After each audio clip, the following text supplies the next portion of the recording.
Hi, my name is Lieutenant Antoinette Lance, and I am a nurse in the U.S. Navy Nurse Corps. Today, I want to talk with you a bit about my time in the Navy and some opportunities that you might find interesting to serve in a non-traditional career path. So I'm just going to share my screen here. We'll go through some information. All right.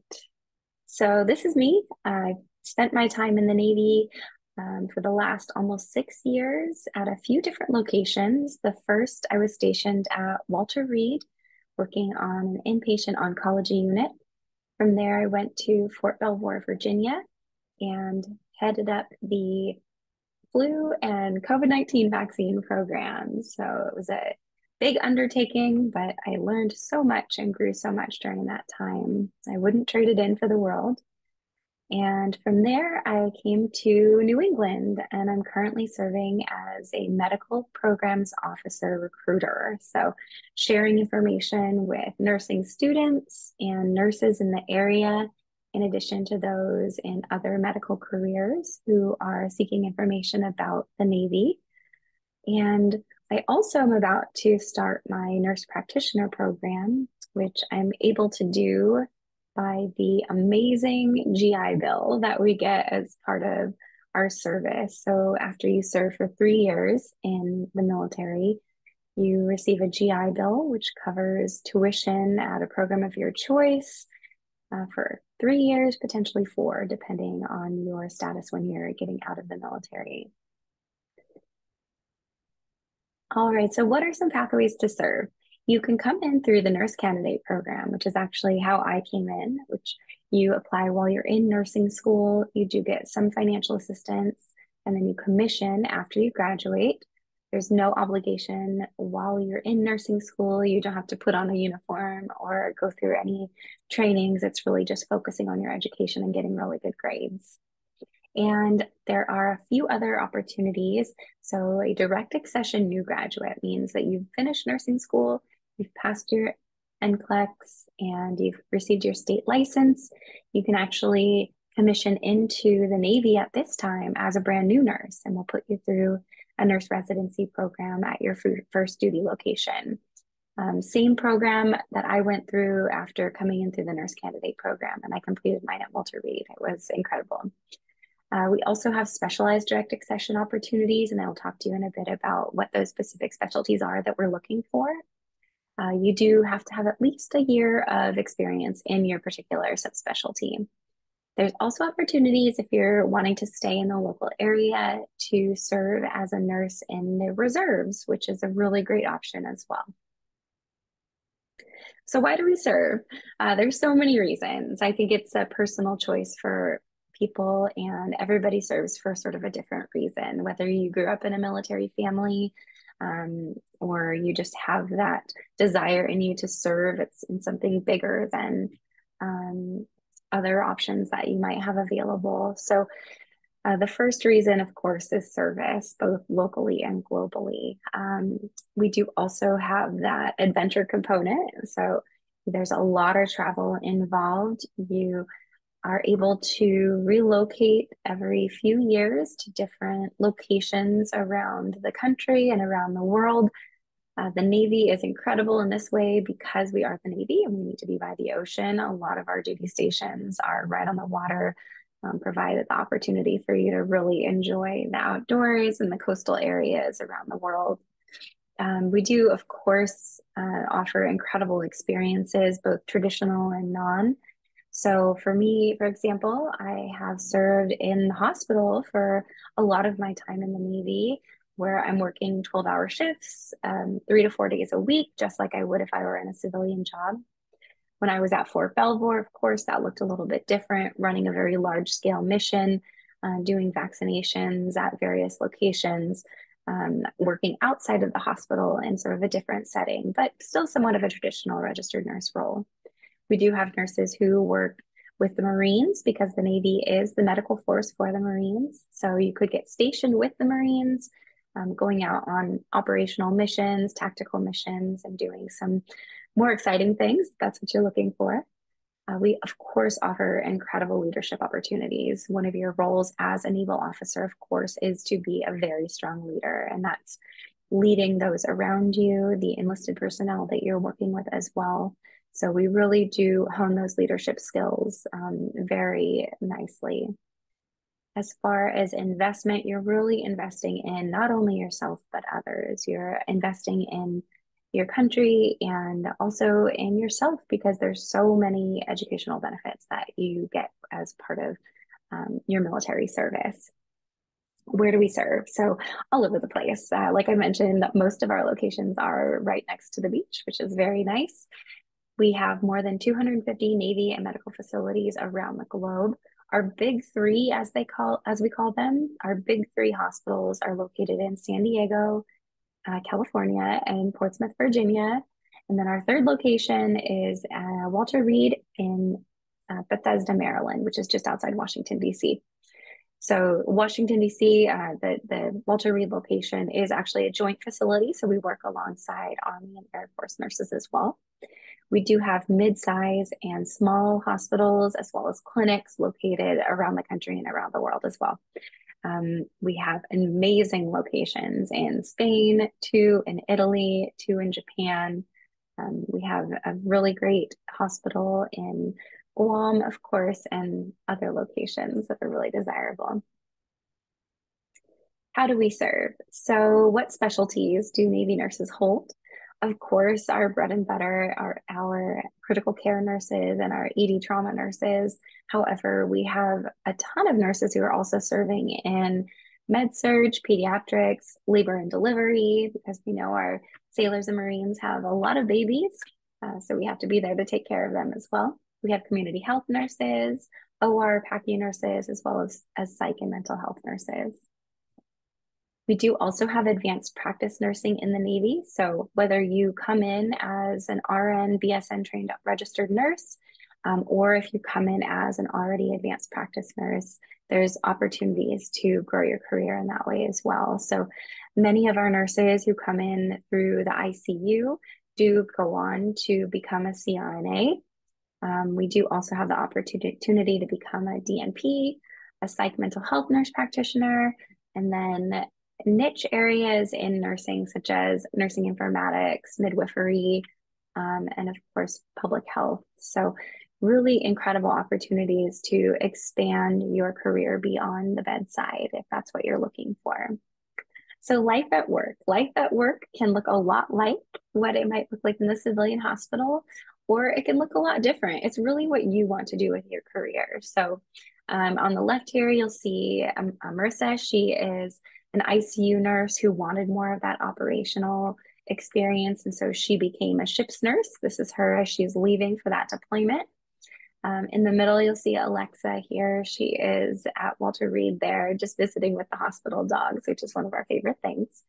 And then on the right, we do offer many different training, and this is training opportunities. And this is Erica going through our tactical med course. We also get rewarded and I guess recognized for our hard work that we do. So we have all of our ribbons that we wear, and those are given for special achievements that we've made. So on the left here, you'll see our team at Fort Belvoir receiving recognition from the garrison commander for the excellent work that they did during the COVID-19 pandemic. Other experiences, so again, in the middle, much like a civilian experience of working in the hospital, wearing scrubs, working at the bedside, and then another example of a training that's a little bit more outside the box on the right there. We go through officer development school, which I'll talk a little bit more about later, but part of that is learning to fight fires. So you'll see us on the left there, fully suited up, ready to fight a fire. And then you'll see some other folks on the middle and right just having fun out in the field and going to a ceremony as well. All right, life on your own time. So one of the misconceptions that I know I had before I came in was that, you know, military people, you must be on duty all the time. You don't really get time for your own life. And that was definitely a misconception. Well, we are always a sailor, we're always an officer when we're out on our own time. We do get to have fun and sort of live the life of a civilian when we're off off duty. So you'll see examples here of that. The military does really support family life, allowing people to have time off for, of course, having children. Really great benefits for daycare, and great support systems for maintaining those family relationships as well. And of course, traveling. So if you are stationed overseas, you have the incredible opportunity of sort of exploring your entire area. So whether you're stationed in Japan and getting to explore around Asia, stationed in Spain or Italy and getting to explore Europe, those opportunities are afforded to you as well. We get outdoors a lot. There is a culture in the military and in the Navy of fitness and exploration. And so you'll find that the people you work alongside are ready to go out and adventure with you. Whether it's getting certified to go scuba diving or working out at a CrossFit gym, all of those things, you'll find the culture is very much there that you can be a part of. So what are the qualifications to apply? You do have to be a US citizen of age 18 to 41. We do offer age waivers up to the age of 57. So if you are above the age of 41, that doesn't mean it's a deal breaker. There are still opportunities to come in at a higher age. You have to meet the Navy's physical fitness standards. And if you do a quick Google of Navy PRT, you'll see what those standards are, but they consist of a run, push-ups, and a plank, a forearm plank. So you can see what the requirements are for that. You do also have to pass an intensive physical. You basically fill out an extensive medical history and talk with us about what that history is. From there, if there are waivers required for, past surgeries or past care that you've received, we can pursue those as well. So there are disqualifying conditions, but a lot of them we can work through. You have to be either enrolled in or have graduated from an accredited BSN program. So unfortunately, at this time, we do require that bachelor's degree. In order to be an officer in the Navy, you have to have that bachelor's. So I know some of our ADN trained nurses are interested. I would recommend going ahead and getting that step up program from the ADN to the BSN, and then we'd happily welcome your application in. All right, and you do also, of course, have to be licensed in the US as a registered nurse or advanced practice provider if that's your specialty. And then you must have maintained a GPA of 3.0 or higher. All right, so what is the service obligation and benefits? For the nurse candidate program, which is the scholarship program, when you come in as a student, your active duty service obligation is 4 years if you've received a year of benefits, or 5 years if you've received 12.5 or more months of benefits.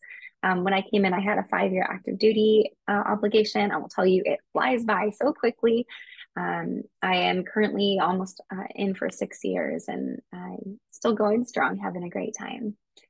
If you come in as a direct accession, your contract is either 3 or 4 years, and that depends on the bonus that you take, and I'll talk a little more about that.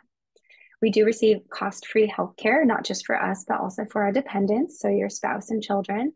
We get 30 days of leave per year off the bat and for the entire time we're in. And we also have incredible education benefits.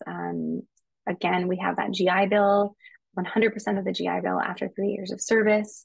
You can also attend the Uniformed Services University to get your CRNA, DNP, or psych mental health nurse practitioner degree. And you can do that on active duty, where the program is completely paid for, and you get that active duty time as well, and you are getting your paid full salary, but your only job is to go to school. So it's pretty incredible. Of course, we get our base pay, but on top of that, we do get a tax-free housing allowance as well as a basic allowance for subsistence. And I will tell you, it is very generous depending on what location you're in. I can tell you here in Boston for 2023, that is over $4,300 per month of untaxed housing allowance. So it's really great. For unmatched, we do also, of course, provide that unmatched leadership experience. One of the primary parts of your job, of course, is being a naval officer. And as that, you are a leader to the people you're working with, to the corpsmen you're working with, and to the junior officers that are coming in as well. All right, so when you come in as a direct accession, so this would be alternative to coming in through the nurse candidate program. As a direct accession, you can either come in as a brand new nurse, so a new graduate, or you can come in as a specialty direct accession. Currently, the Navy is really in need of ICU critical care nurses, as well as med surge and labor and delivery.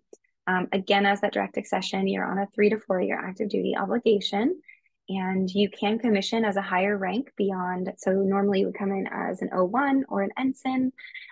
You can use your civilian time to credit towards your rank, which means higher pay, of course. Our accession bonuses. So when you come in as a direct accession, you are eligible in most cases for an accession bonus, and that can be anywhere from 20,000 to 100,000. For ICU nurses currently who have 2 years or more of experience in the last 2 years, we are offering $100,000 bonus to those ICU nurses, and that's over 4 years, so it's 25,000 a year. All right, the nurse candidate program, again, is a competitive scholarship program. So every year we have hundreds of nurses apply for this. The deadline is in September each year, and you can receive up to $3,400 while you're in school. And again, no obligation to do anything while you're in school other than just keep your grades up and do a great job. After you graduate, pass your NCLEX and get your state license, then you would commission. And I'll talk to you more about what it looks like after that. So after commissioning, you attend Officer Development School in Newport, Rhode Island. It's 5 weeks long and is essentially just teaching you how to be in the Navy, how to put on the uniform, what are our customs, how do you address people, what it is to be a leader in the Navy. So really just teaching you how to be a naval officer. After that, you'll spend a week in Bethesda, Maryland, which again is just outside DC, and you'll attend Navy Medicine 101. And that gets you more accustomed to specifically the medical environment in the Navy. And then you report to your first duty station. Typically, our orders are for 3 years. And the Navy, of course, covers all those moving costs associated with getting you to that first duty station. If you are a new nurse, you would complete a nurse residency program, which we call CNTP, or Clinical Nurse Transition Program. If you are an experienced nurse, you would, of course, orient to your unit and then get going.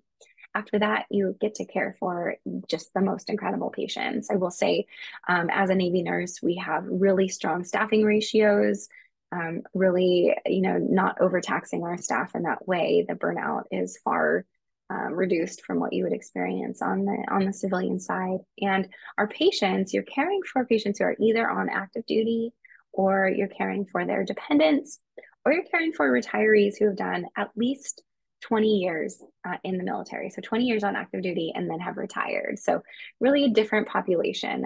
It does differ from the VA. The VA does primarily take care of veterans who have a disability or potentially didn't serve that full 20 years, but still need that medical care. So 2 separate systems. All right, so what is the application process? Of course, you work with a recruiter like myself, and you get through your medical clearance, you do a security check, you do get your professor and employer references. We do a credentialing verification. We also have you interview with 2 of our current Nurse Corps officers who are at the lieutenant commander rank or above. And we have you, of course, send in all your academic documentation, transcripts, letters of good standing. Again, those deadlines. So for the nurse candidate program, the deadline is in September of each year, and you apply during your freshman or sophomore year. And then the direct accession route, we actually have a board that meets every month. And so our deadline is just the 15th of every month to get your application to board in that setting. All right. So what are some questions? What's the work environment like? We talked about that a little bit, but basically a lot of it looks like a civilian hospital in the way that it is a hospital. So we call them MTS, or military treatment facilities. You would start out essentially as a bedside nurse, working with patients just as you would in a civilian hospital. A lot of our big 3 hospitals are teaching hospitals. And so you're also working with med school interns who are coming in to be military physicians, which is a great experience as well. And the work environment itself is just fantastic. The camaraderie that you build with the nurses and physicians that you're working alongside, in addition to your enlisted personnel, it's just relationships that will last a lifetime. It's really incredible. Will you be in danger? No.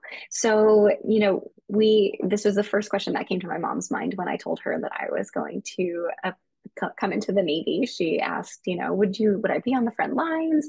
What's the experience going to be like? So really for nurses and physicians, you're kept back at the either field hospitals if you're on a deployment, or you are in the safety of a hospital itself. So you're not going to be on the front lines. I mentioned that we have corpsmen. Our corpsmen are medically trained enlisted personnel, and they are the ones who are really out there on the front lines doing incredible work. But nurses typically are not going to be out in those settings.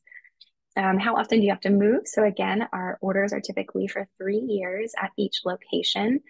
There are opportunities to deploy from those locations, and those deployments are much shorter. So you're going to see our deployments be anywhere from about a month to 6 months, depending on the assignment itself. But deployments themselves are not as long as you would see typically on the enlisted side or some of the other types of officers. How much will you get paid? So I have a link here. You can, Google military pay. That information will come up. I think bottom line, I was really surprised at the compensation. If I stepped out into a civilian role at this moment in time, I would not make the same money that I am currently making in the military. Part of that is because about 40% of our income is not taxed. But also we are compensated very well. So similar to the outside or more in a lot of cases. Can you have a family? Absolutely. Again, the military really promotes family life. We understand that that's so important to so many people. And we think it really makes our sailors that much more well-rounded, that much more motivated to do incredible work. Do you have to cut your hair? No, you don't. Well, let me take that back. If you're a male and you have long hair, yes, you will have to cut your hair. Females, we just fix it back in a bun. So no need on the female side to cut your hair. Males, you do have to keep it nice and tidy. All right, what do Navy nurses wear? So when we're working in the hospital, we are wearing scrubs. That wasn't always the case, but that has changed pretty much across the board. So you will be in scrubs just like you would be on the civilian side. Otherwise, when you're out doing different activities, we have what I'm wearing here is the khaki uniform, or it's the Navy service uniform. We, of course, have several others depending on the event. Some are whites, dress blues. So, but more than often, you're going to be wearing either scrubs in the hospital, your NWUs, which is our camouflage, or this khaki uniform. All right. Is there work-life balance? Absolutely. There are times when you will be asked to work more than a 40-hour work week, but those are in times when the Navy really needs you to be there and be there more frequently. An example of that is when I was running the COVID-19 vaccine mission. Of course, that was crunch time. We were trying to stop a pandemic. And so in those instances, I was working more than 40 hours a week. As soon as things kind of slowed down a little bit, I was compensated and allowed, additional time to sort of rest and relax before getting back to things. So there is a really incredible work-life balance. Again, it's about you and setting your own boundaries as well. The Navy will let you work as much as you want to work, but of course, you have to kind of set those boundaries for yourself. Will the Navy pay for my NP, CRNA, CNS, PMHNP? Yes, absolutely. Again, I mentioned there's opportunities to do these degrees while you are on active duty. That is through a program called Duty Under Instruction, or DUINS. We love our acronyms. You can also utilize your GI Bill while you're on active duty, or of course, after you separate from the military, you'll still have that benefit available to you. There are also opportunities to have your student loans paid off through the military. And if you have more questions about that, please feel free to reach out to me at any time. So this is my phone number and my email address. You can also scan the QR code and it'll take you to a little haystack version of my business card. But I urge you, please, if you have any questions at all, please give me a call or shoot me an email. Even if the question's not for you, you're asking for someone else, I'm happy to talk more and engage with you more about any questions that you might have. I will say, as far as Nurse Candidate Program, or NCP, if you are a freshman or sophomore in nursing school, there's no obligation to putting that application in. If you are selected, we then let you know, offer it to you, and you can still decline. The same thing is true if you're coming in as direct accession. So we could put your application together, you'd go to board and get an offer.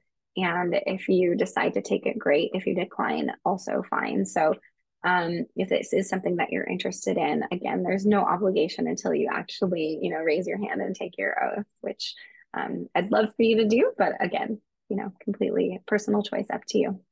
All right. Well, thank you so much for your time today. And I hope you have a wonderful year. And again, anything I can answer for you, I'm happy to help. Thank you.